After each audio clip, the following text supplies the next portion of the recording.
In this episode of Hot Hardware's 2.5 Geeks, popping pixels, the GeForce is with you. Aces, or something like that, Radeon Pros, and Intel's 9 Lives. Next.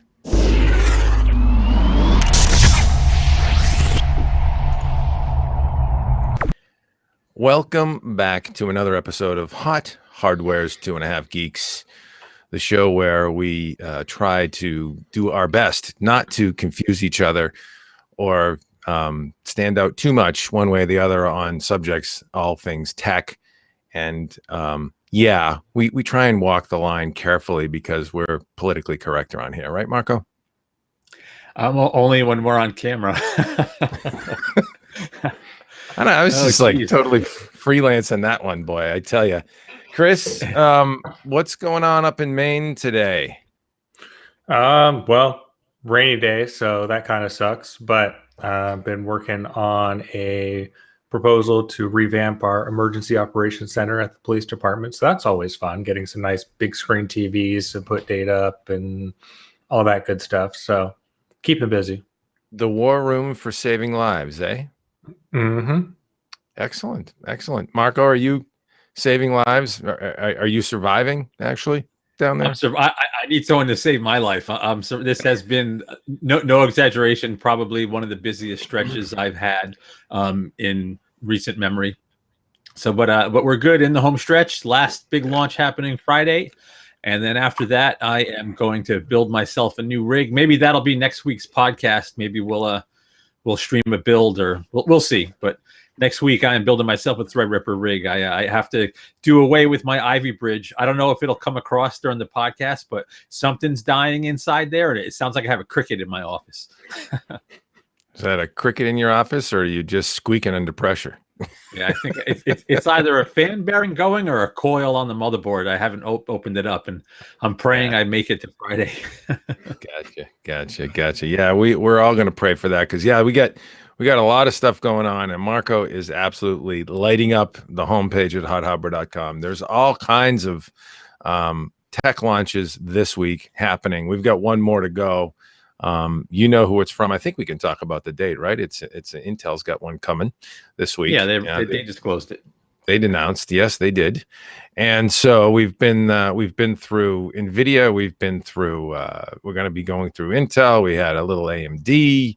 I mean, everybody's been jumping into the fray this week. We've got some news coming from Qualcomm. I mean, it's all over the map, fast and furious, and kind of that's the way we like it, but not too fast, not too furious, just moderately so, please.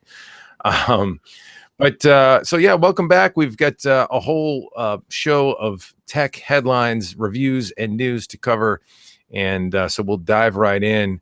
Lots of stuff going on as we ramp into Q4 here, bring up to the CES timeframe when the world just goes mad down in Vegas for technology. 150,000 plus people converging on that city. But the lead up to that, everybody's teeing up their tech. And we've got some initial stuff that just launched now that will be shipping in Q4. And I'm sure we'll hear some new stuff when we get out to Vegas in January too. But let's step through it. Marco spent some quality time with the Google Pixel 3 and the Pixel 3 XL review. Killer camera, Android refined. And there they are, the notched wonder and the notchless wonder from Google.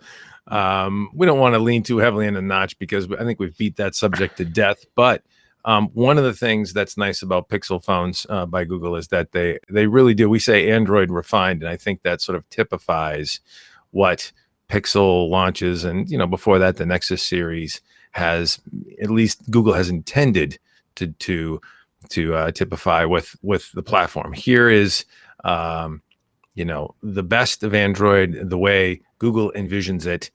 Marco, were you impressed with Google's vision here with the Pixel 3 series? Yes and no. This is a really interesting one, and I think if you've read some of the articles around the web, opinions are mixed, and for good reason. But this was funny. I came into this review a little bit, I'm not going to say disappointed. I questioned some decisions, but by the time I finished, I changed my mind. So yeah, let me just quickly recap. These are the two phones. I'm pulling something up on the XL because I want you guys to hear the speakers in a minute. But here is the Pixel 3 XL. Let me turn on the screen so you can see that huge 8mm notch right there. And this 8mm, I measured it. I actually whipped out a ruler, and that is the smaller Pixel 3, the little guy. Excuse me while I whip this out. Yeah, so if you're not a huge screen guy, the Pixel 3 really hits a nice balance. This is you got basically the same specs except for obviously battery size and screen res, but this is much more pocketable and svelte. Nice little phone here. Now, yeah, I'm going to run down the specs, and some of you are going to go, well, what's the big deal, right? So Snapdragon 845, just like most other flagships out there today, only 4 gigs of RAM, 64 or 128 gigs of storage with no local expandable option. Obviously, you have plenty of cloud storage options. Full HD screen on the Pixel 3, 5.5-inch Full HD, 6.3-inch QHD Plus. They are both OLEDs on the Pixel 3 and Pixel 3 XL. And then everything else that you'd expect, well, almost everything else. No headphone jack, USB-C port on these guys.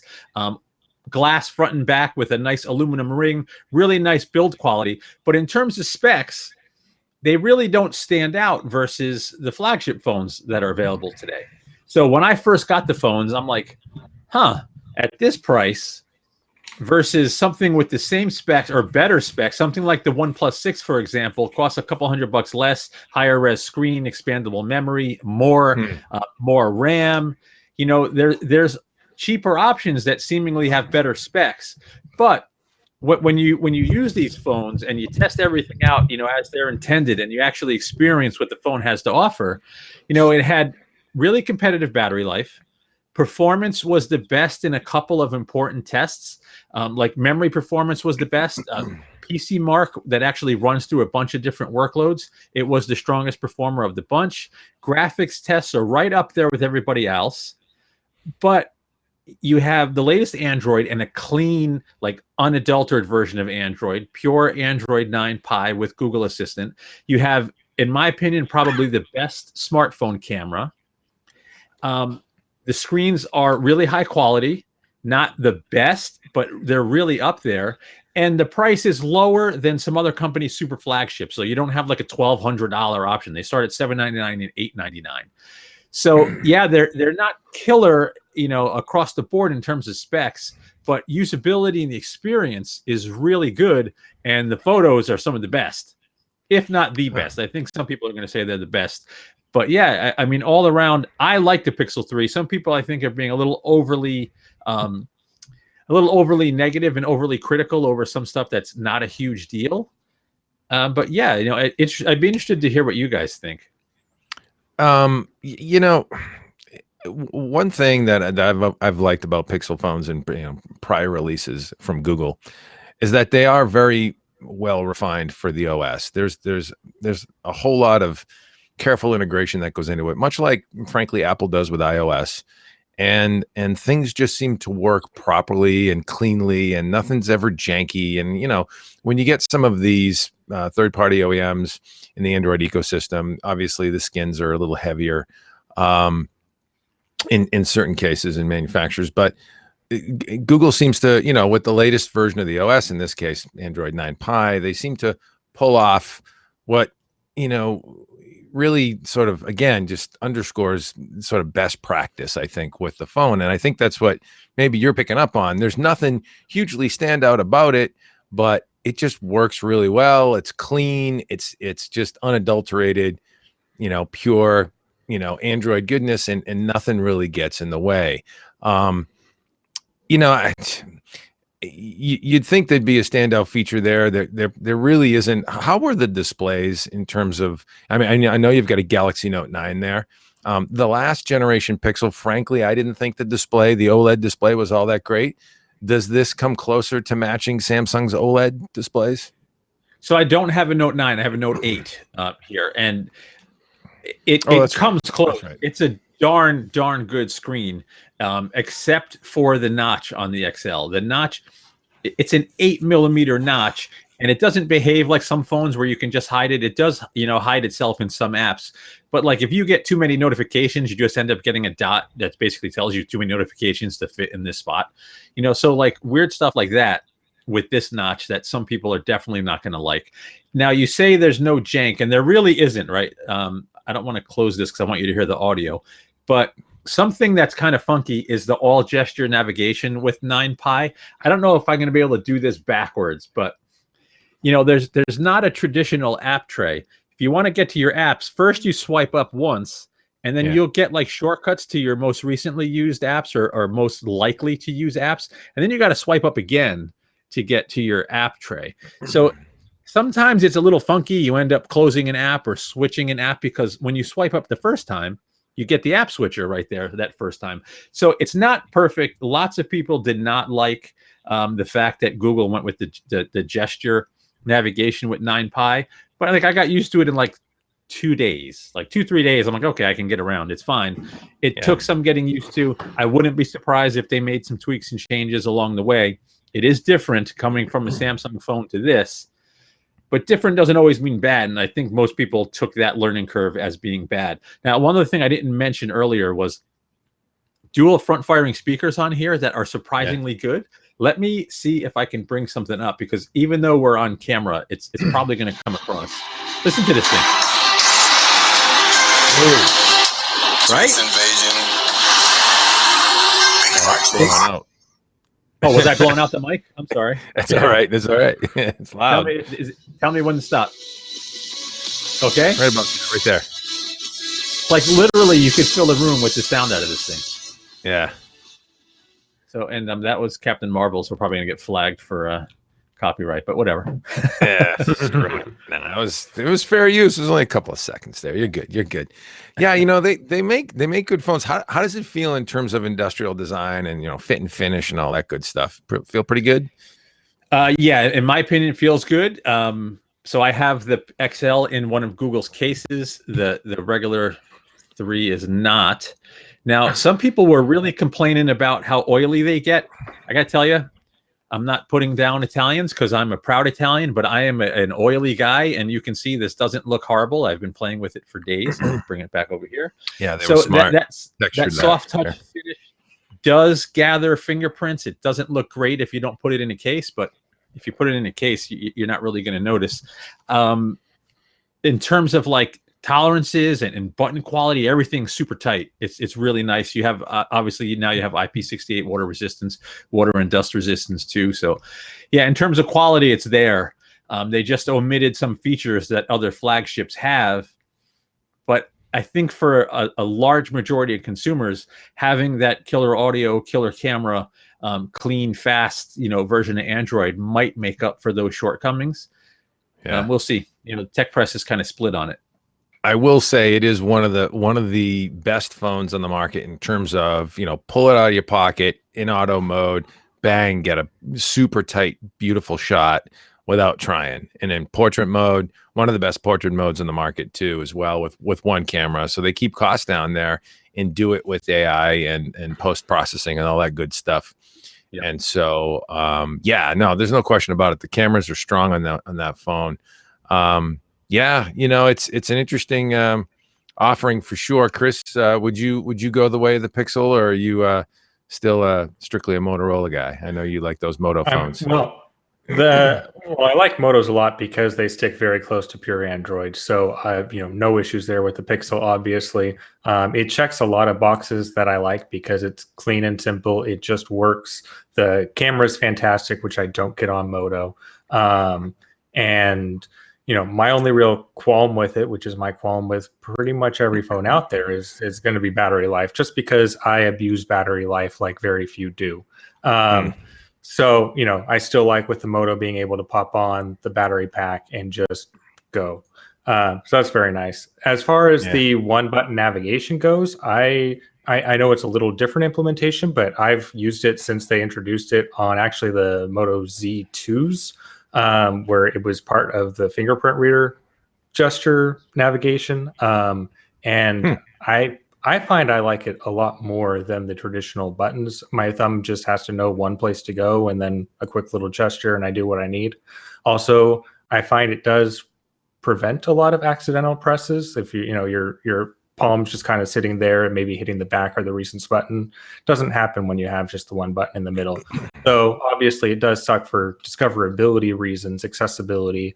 If someone has issues with gestures, they're going to have issues using the phone. So that is unfortunate. It'd be nice to see it maybe not the default option like Motorola does with the traditional buttons, or as they have done, but leave it as an option you can enable. But everyone's going to choose their own way, I guess, anyways. Yeah. Good stuff from the folks at Google. I tell you what, though, I'm going to make one little plug here before we move on to the next segment. And that is, if you are considering an Android phone and you want value, this guy right here that is my daily driver is, I think, the unsung hero of 2018 easily.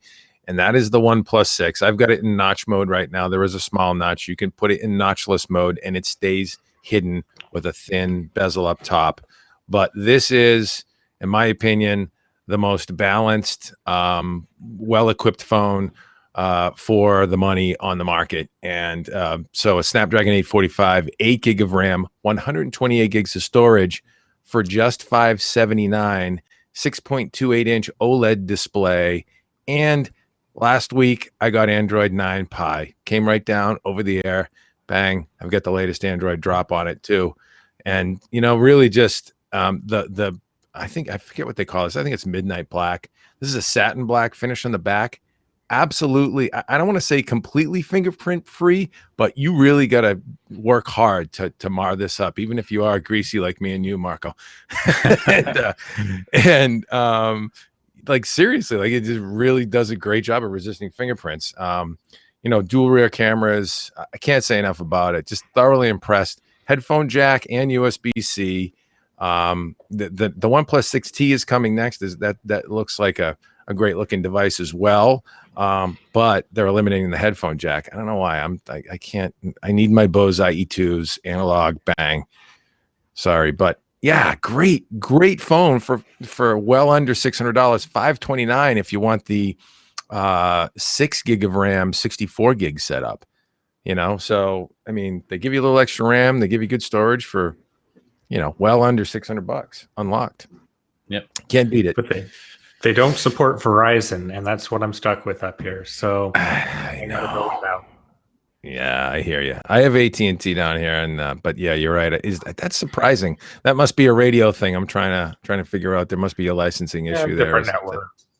Yeah, stupid stuff, stupid carrier crap. All right, well, let's move on from the land of smartphones and talk laptops and start. We've got two Acers on deck right now, but let's start with the thin and light and well equipped, interestingly equipped, something we haven't really tested in a mainstream laptop yet. The Acer Swift 3 laptop review, affordable and accelerated with Optane, as in Intel Optane.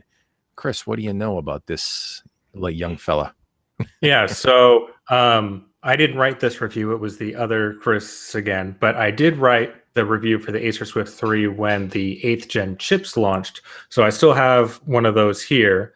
And I do like the Swift 3 a lot, especially at its price point around, $700 to $800. They're fantastic laptops. No real complaints there, good build quality, all that. So the difference between this one I have here and the one as reviewed by Chris here is that Optane memory inside and the drive. So because the unit I have here has a solid state drive, so it's just going to give blisteringly fast drive access all the time. The new one here with Optane is actually configured with a 1 terabyte spinning mechanical hard drive. So you do get the advantage of having a lot more storage on the device. You get the full terabyte versus the 256 gigs I have here at a lower price. And then it's paired with 16 gigs of Optane. So you still get that faster load time in not everything, but most things you do, especially smaller file transfers that can be accelerated by the Optane memory. It's going to make up for the performance issues you typically see with a hard drive quite a bit. That's not to say you're going to get the exact same performance as the SSD. Looking through some of our benchmarks, this configuration with the hard drive and Optane does trail the true SSD model by a little bit in most tests, not all. So you are going to see some difference, but it's also a lower price. So if you need the storage and, you're not transferring large file after large file after large file, not a bad option. So a lot to like about it.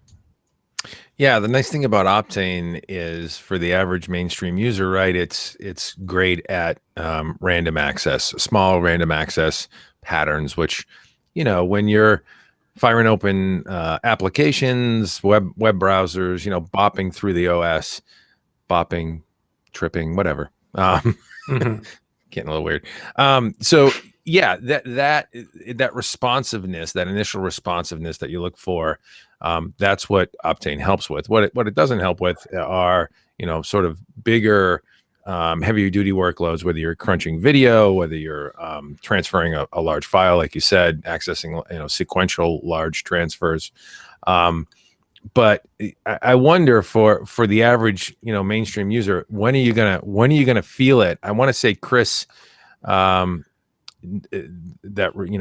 other Chris that reviewed it, Chris Ledekin, he noticed it when he was installing. So basically, writes, intensive writes, sustained writes, sequential or otherwise, felt pokey. That's when the hard drive felt like a hard drive, but otherwise it felt like an SSD, responsiveness wise.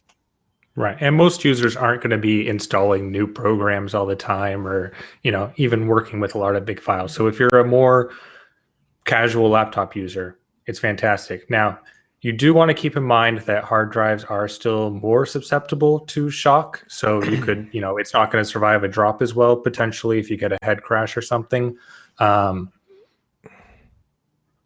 if you're not abusive to your laptop, then again, it shouldn't be much of an issue. Yeah, well, the flip side of that is I think this SKU retails for $699. So you've got an Ultrabook spec, quad core 8th gen. I think it was 8 gig of RAM. Terabyte hard drive and Optane, $699. This is totally That's mainstream. cheap. Yeah, Best Buy kind of, off the shelf pricing for some pretty good technology on board.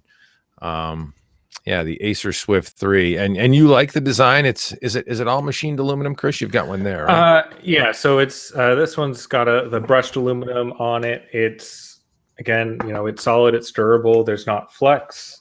The hinge is rugged. There's not a lot of give or play, but it moves easily still. It's not quite a one finger hinge like we see with some of the ultra premium notebooks, but it's not a problem. Nice large trackpad. So nothing to worry about there. I mean, no real complaints. It's again, for its price class, it's still punching well above what it costs. Yeah, Marco, you've played with some Optane, and just looking at the sequential transfers in Atto, approaching a gig on reads, and then on writes, it's like a hard drive. You've got like 150, 160 megs hard drive access speeds on writes. What do you think most folks would be happy with that kind of file system response?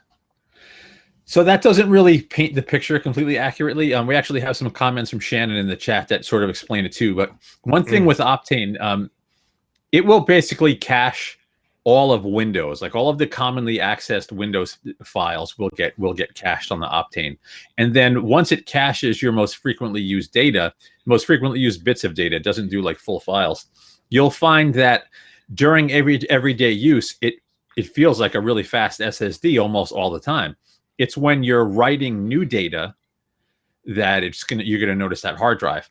But I think most people don't write as much as they think. Like, yeah, when you're browsing the web, you have some of those small file writes, but those times when it's going to behave solely like a hard drive are not very common. So once you have everything set up and installed the way you like it, I think Optane is pretty strong in that you get that single volume of, say it's 1 terabyte in this particular machine. You get one big volume. You don't have to manage 2 drives, but it behaves like an SSD, but at a price only slightly higher than the hard drive. So it's a trade-off. It's not 100% solid state all the time, but I think people that opt for something like this will be happy. Optane memory works as advertised, and those Optane drives are super strong with those small 4K transfers, which are, really important for day-to-day use on a PC. Yeah, Chris makes an interesting point about the hard drive. The nice thing about, I mean, honestly, solid state, frankly, feels like the right technology for notebooks, for laptops, where you've got a portable situation here. You're going to be moving that thing around, spinning mechanical hard drive, with shock and vibe. Even with, head parking technologies and on the fly, some of the technologies that are built into mobile hard drives. Longevity, it's not going to match an SSD. That said, do we really have to worry when the average life of a laptop is probably less than 5 years at a minimum, right? Being conservative. I don't know. Yeah, I'd say maybe 3 years. Yeah. So yeah, you could save a few $100. I think it's the kind of machine that, if you're not a big gamer, it's great for business, for casual use, sitting around on the couch, or for the college kid that, again, not interested in gaming, but just want to get some work done, browse the web, watch some Netflix. Perfect for that kind of stuff. The Acer Swift 3, affordable and accelerated with Optane. Well, let's move on, and we actually have another Acer product, and then we'll get to some serious firepower and graphics cards with Marco. But let's talk about the Acer Predator Helios 300. We did a review there. Paul P. Diddy Lily. Oh, there's a bark. Is that Freckles barking? Yeah, she's playing guard dog. Yeah, I'll go ahead and mute.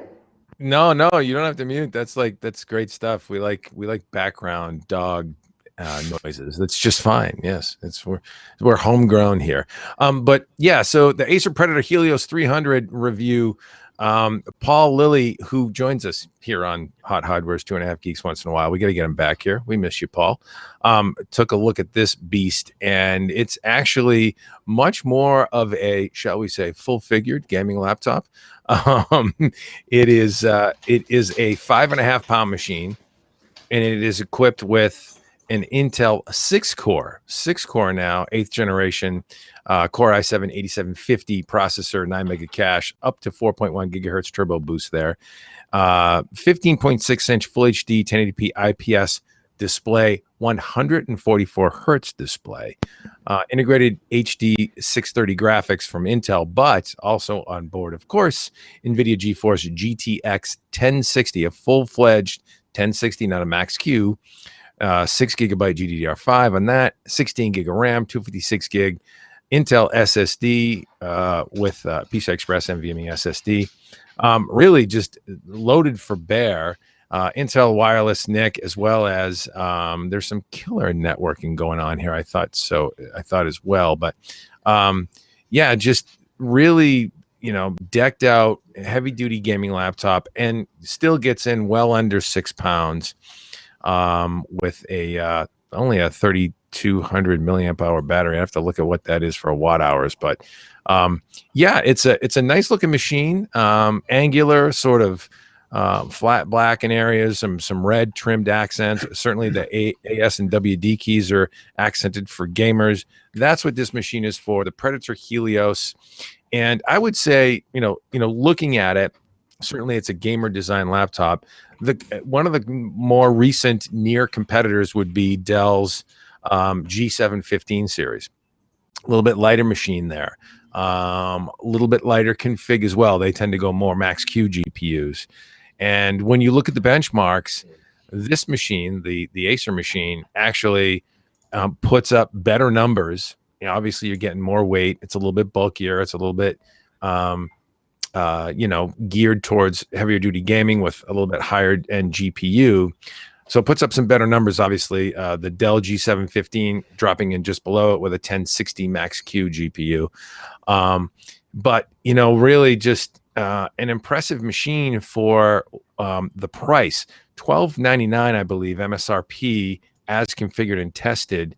and that's 16 gig of RAM, that 256 gig NVMe PCI Express SSD, and the 1060 all on board with 144 hertz display. So you can't argue with the loadout here for the money. It's actually really, really well equipped. When it comes to the benchmarks, the nice thing is it's a 1080p panel. Obviously, if high resolution gaming is your thing and you want to go 4K, that's not here. A lot of folks aren't doing that. Certainly on a 15-inch laptop, that's not generally the use case these days. But what this will do is actually push that 144 hertz display. So you've got games like Middle-earth: Shadow of Mordor and Rise of the Tomb Raider, DX12 now. This thing's pushing 124 frames per second. When you get up to 1080, it's in the 100 to 90 frames per second range. Really just actually pushing that monitor and getting that, high refresh rate out of the monitor for buttery smooth gaming. When you talk about getting in the 90 to 100 frames per second across a DX12, AAA title, that's good stuff in a notebook. Are you going to have decent battery life with this thing? Heck no. It's just not what it's about. You've got, our loopback test, our 1080p video loopback test, 183 minutes, 3 hours. It's not bad. It's not gonna kill you. You can watch a full length movie, feature movie on that, untethered. When you kick it into gear gaming, you're going to get much less than that. And our Battery Eater Pro test was 80 minutes, so an hour and 20 minutes or so. You get what you get. If you want that firepower, you're gonna expect to stay tethered to the wall. But Acer puts together again another good value in the gaming segment with this machine, the Predator Helios 300. I'd have to look at what Dell's G715 priced at with the Max Q, because that's sort of what I look at for the spiritual competitor here, I guess, for lack of better words. But I don't think from a cost standpoint it beats it. This thing's decked out pretty well. What do you guys think about that machine? As far as gaming notebooks go, another really well balanced machine from Acer. That's sort of kind of what Acer does. You might not get the top of the line premium at about every aspect of the machine, but you get a nice balance and good value for the money. I think that machine in particular, having that 144 hertz display with a powerful enough GPU to actually leverage it, I think it's pretty nice. It's a nice machine. Too big for me to carry around. You know me, I like the little machines, but I think it's decent. And a quick shout out to Marco in the chat. He said, "Evening, people." I like that first name, brother. Marco Anandan. Okay, Marco Anandan. I was going to say I wonder if he was an Italian fellow like us, but I can't tell. Maybe he'll tell us. But yeah, actually, going back to the G715 real quick as a comparison machine. Interestingly enough, $1,100 for the G715 from Dell. A little bit thinner sort of profile. It's smoothed out. It's a little bit more angular. It's thinner looking machine, but it's actually not lighter. It's 5.8 pounds, where the Acer Predator is 5.5 pounds. You do get 1060 Max Q again, so a little bit lower end SKU from a standpoint of, they thermally limit that GPU a little bit to fit into that thinner profile, a little bit thinner profile. So it's throttled back a touch.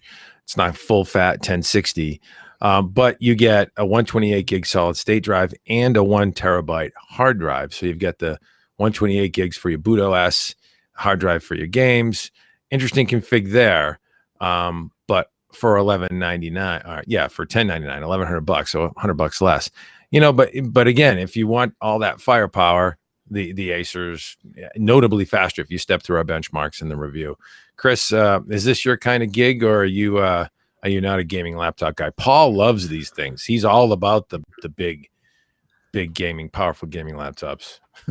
Well, I'm definitely in Marco's camp, where I want the small Ultrabook to carry with me and get work done. But if I had the time to game more and wanted to bring my games with me, then yeah, this would be something that I think I could get used to the size of it for that purpose. I think it'd be great for, again, your college students or your working professional who also wants to game on the side and is traveling places, put up in a hotel room, something all fantastic. I also want to say, yeah, it's perfectly balanced. It looks like they took that 1080p screen with the 144 hertz and then built the system around that, which is how it should be done. Yeah. You want to know what your end result's going to be, and you don't want to throw a 1080 Ti at a 1080p screen, even if unless you're pushing like 240 hertz. But then, that's just getting silly at that point. Yeah. So it again, well done, Acer.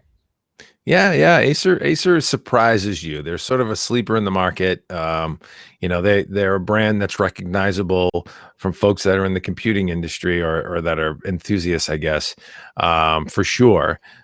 Like an Asus, but they've got a wealth of product, especially when it comes to notebooks. And we probably don't do enough with them, but we just so happened to get 2 in a row, one in the Ultrabook side and one in the gaming notebook side. In this week, we had them in the queue, and we'd been a little dry on some Acer products, so we took a dive on 2 different types of SKUs. So good stuff from the folks at Acer. Let's move on to big iron GPUs now for the desktop, where Marco's heart really rests, where he hangs his hat, where it feels like home. Marco launched the GeForce RTX 2070 series for us this week, flavored by the good folks at EVGA. EVGA GeForce RTX 2070 XC review, Turing's sweet spot. Marco, were you in your sweet spot? I was. I am really thankful that review went smoothly. I'm going to give everybody some background. Last week had 2 days in New York City, one with Intel, one with Google, and those were 2 launches. 2 launches that are happening this week.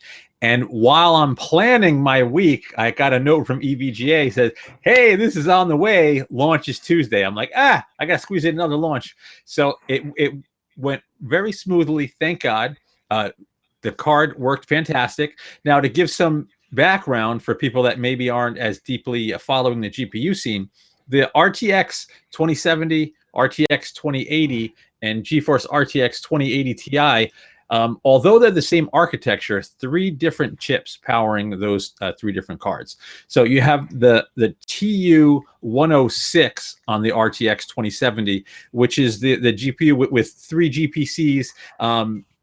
And how many total CUDA cores? It was 2,304 CUDA cores. Now, the really high end, it's 4,352 CUDA cores on the 2080 Ti and 2,944 CUDA cores on the 2080. You also have a different number of RT cores, the ray tracing cores, and a different number of tensor cores. Actually, I take that back. There's 8 tensor cores across the board on all of them. But in terms of, there's 8 tensor SMs, but different number of tensor cores. So you have 288 tensor cores on the 2070, 368 on the 2080, and 544 on the 2080 Ti. So basically, if you shut off some parts on the bigger chips, you end up with the smaller chips. That's really the only difference. Same architecture, though. Now, in terms of performance and pricing, this is where things get kind of nutty with NVIDIA's current lineup, right? So prices are starting at $499, but if you come through and look at the numbers, performance is on, and if you think with a $500 card, performance should be better than something like a 1080 or a Vega 64. And that's exactly what happens. So it's about 10 to 25% faster than a 1080, depending on the test and the resolution. The cards are really geared for 1440p gaming. And the factory overclocked card from EVGA we got, the particular card was the RTX 2070 XC, which is one of the more tame EVGA cards. It's clocked exactly like in NVIDIA's Founders Edition with a boost clock of 1710 megahertz. In some tests, it'll approach a 1080 Ti. It's typically, a few percentage points behind the 1080 Ti, but significantly ahead of a 1080 or a Vega 64 for maybe 10 to 15% higher price than you can find a 1080 or Vega 64. So, if you were looking to buy a card like a 1080 2 weeks ago, or a Vega 64 2 weeks ago, the RTX 2070 is the card to get. If you already have a card like a 1080 or a Vega 64, you're probably looking at this going, this thing performs like, a 2-year-old 1080. What's the big deal? And then you have the promise of future tech support with RTX and DLSS. So it's not like this huge big win all around. I like the 2070. If I was considering a card in the $500 price range, I would spend the extra 10% because it is the card to get, in my opinion, right now in that price category. But the way the graphics landscape is sort of shaping up right now, it's NVIDIA is commanding a bit of a premium, and it is what it is. What do you guys think? Yeah. Well,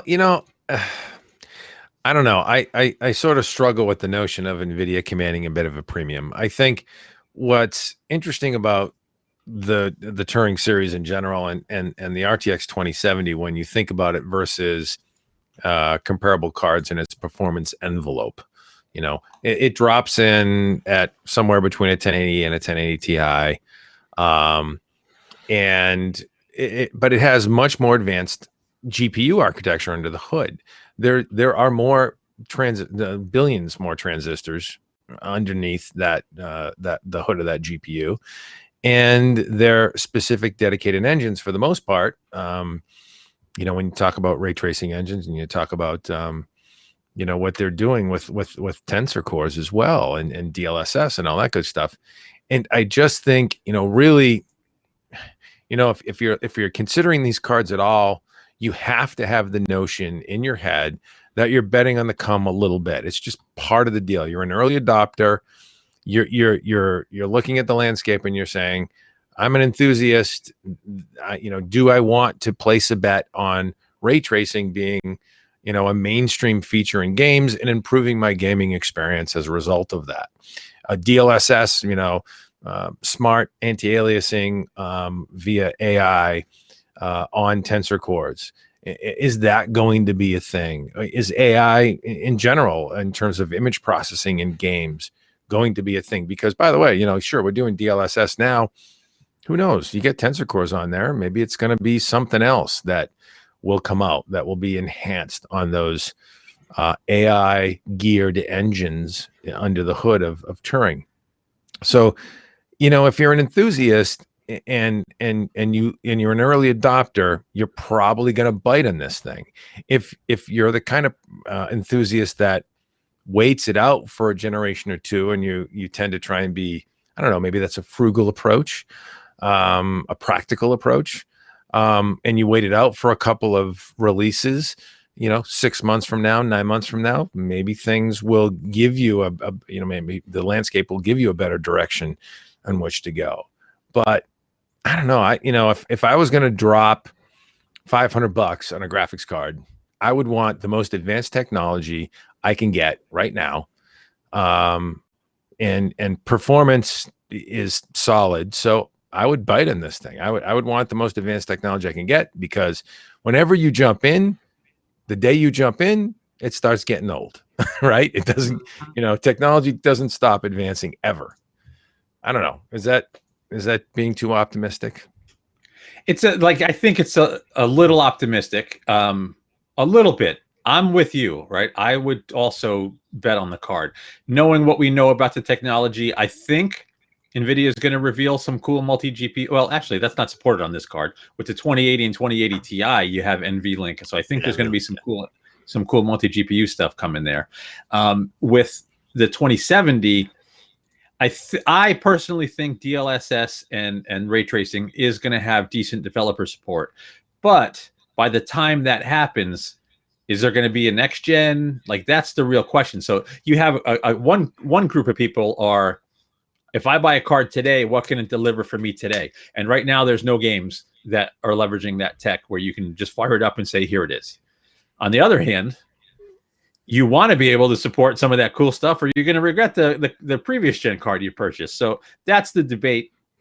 I personally would buy the latest card as well. And we have a couple of comments. We have Joe Nexus that says he's thinking that NVIDIA forced partners to release some boards at $499 because the 2080 Ti is so high. I don't think so.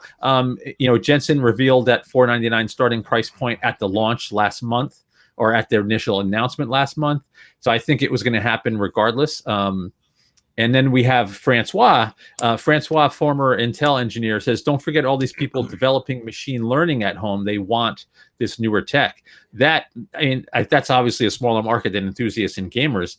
But getting that new tech into people's hands is how new killer apps get developed. So, that's something to consider as well.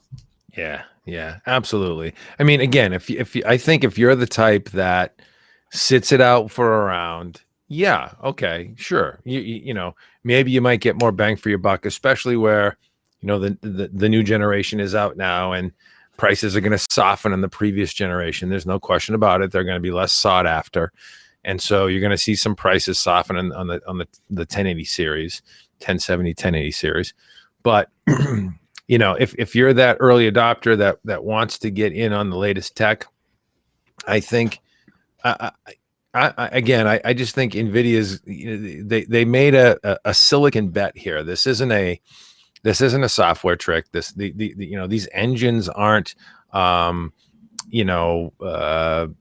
guess, just efforts with ISVs and game developers to improve visuals or to get their special sauce visuals into the stack. This is like, yeah, we want you to, ISVs, game developers, here's some new features, but, and we're going to help you develop them, but we've also put some silicon equity behind it. And so to me, that says that's the courage of their conviction. And when I look at these GPUs, I take stock in that a little bit more, and that's just a philosophical thing for me. They've got silicon engines on board. They made a financial bet on a larger GPU that they are damn sure going to try and get support for in the community and the developer community to bring out these features and performance in next generation games.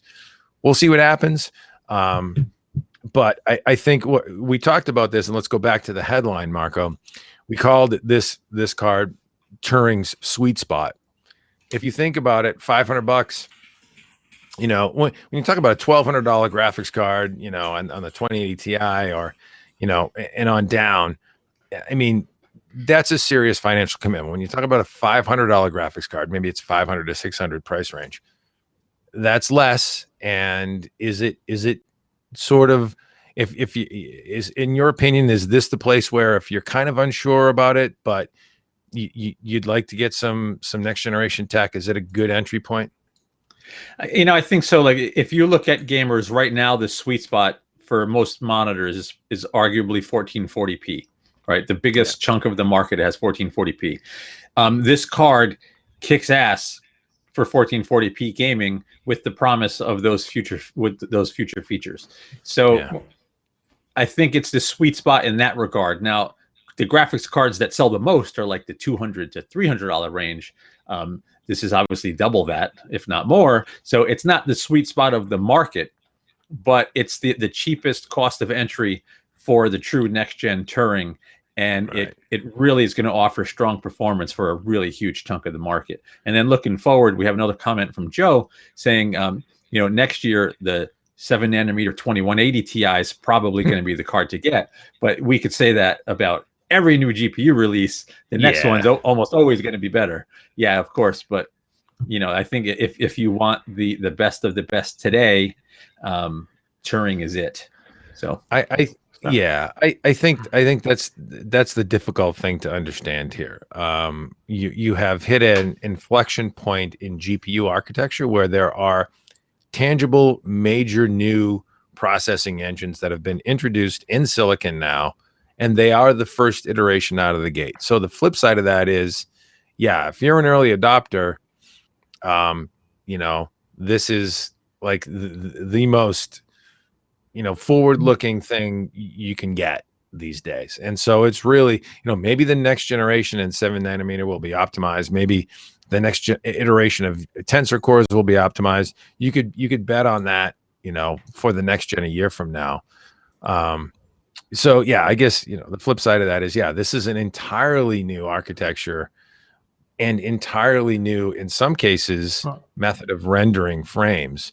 Chris, you sound like you want to jump in. What do you think? So, I mean, another way to phrase the question is, if you had, say, a theoretical GTX 2070, GTX 2080, whatever, that's the same performance as your RTX 2070, 2080, but without the RTX cores and other new tech, how much cheaper would it need to be for you to be willing to give up that forward-looking technology? Oh, that's a deep question. I mean, I think we can answer. I think we can answer where it would be, because like the 1070 was introduced at 379. So if NVIDIA didn't make that silicon bet and have to pay for that larger, pay for those transistors, that's probably where the card would have launched. Would have replaced the previous gen with the similar naming. That's speculation, and that's simplifying things a lot, because NVIDIA kind of moved everything up the stack. But that's probably where it'd be. So I mean, you're going to pay for that new tech is what it boils down to. I mean, there's transistors, there's silicon on the board that took many hundreds of thousands of engineering hours to develop, and that stuff's not free. So then, looking forward at the assumed 2060 that's going to be coming out as probably a GTX without the RTX cores, do you think it's going to come in line with pricing where we saw the 1060, or do you think they're going to bring up the price a little to have less of a leap into the RTX cards? Assuming, of course, it doesn't have RTX. Yeah, assuming that. I think so. If you look at like core counts and clocks, the Turing architecture, disregarding RT cores and tensor cores, just for gaming, it's more efficient and faster clock for clock than Pascal, right? So even without the RT cores and the tensor cores, because they've moved to the newer, again, we're assuming it doesn't have RT cores and tensor cores. There's no confirmation there. With the newer manufacturing process, not only are you looking at more efficient cores, probably looking at newer cores and the smaller die if it doesn't have all that other tech. So I think NVIDIA could be far more aggressive with pricing on a proposed 2060 if it happens. Will they do it? I don't think so, because AMD has nothing to scare them right now. So we'll see. Yeah, that's really what we need, actually, is competition, frankly, like we have with on the CPU front with Intel and AMD there, because they,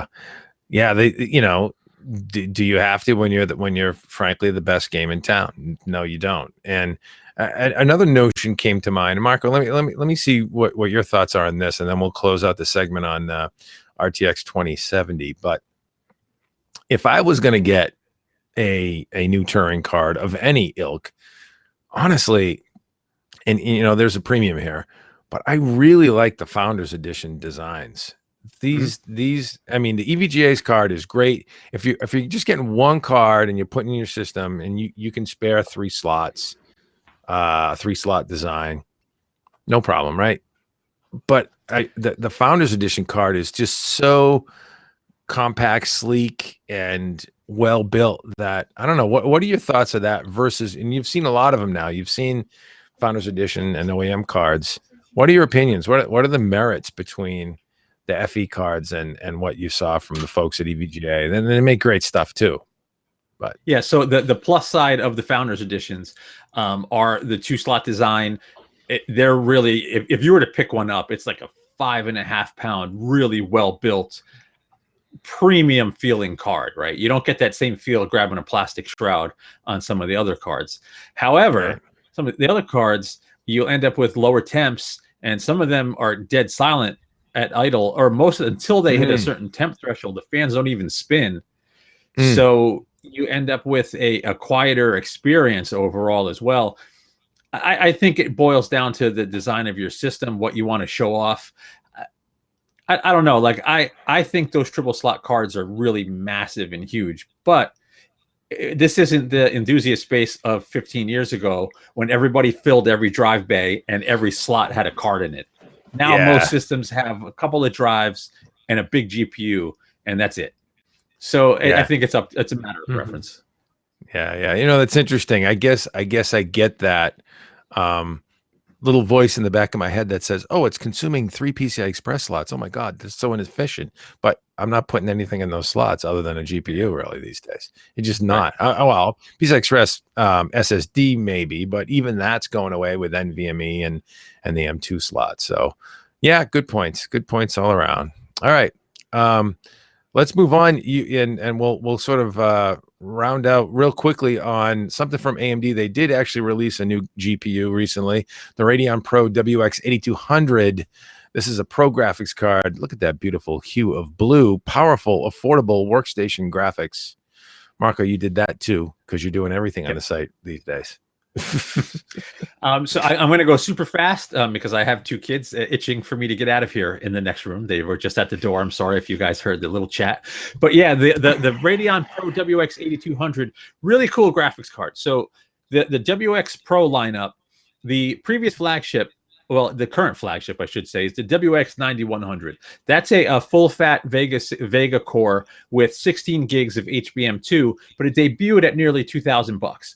So AMD said, we need a more affordable option without sacrificing much in terms of performance. So the Radeon Pro WX 8200 is essentially a similar Vega core to a Vega 56, slightly scaled back GPU core with 3584 stream processors on there.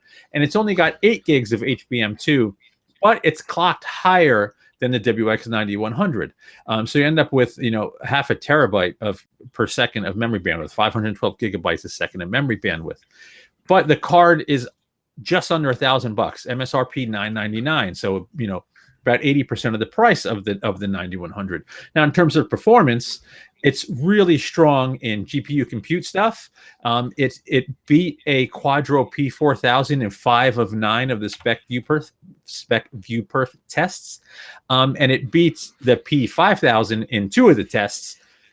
But the Quadro P5000 is double the price, and it's only about $150 more than the P4000.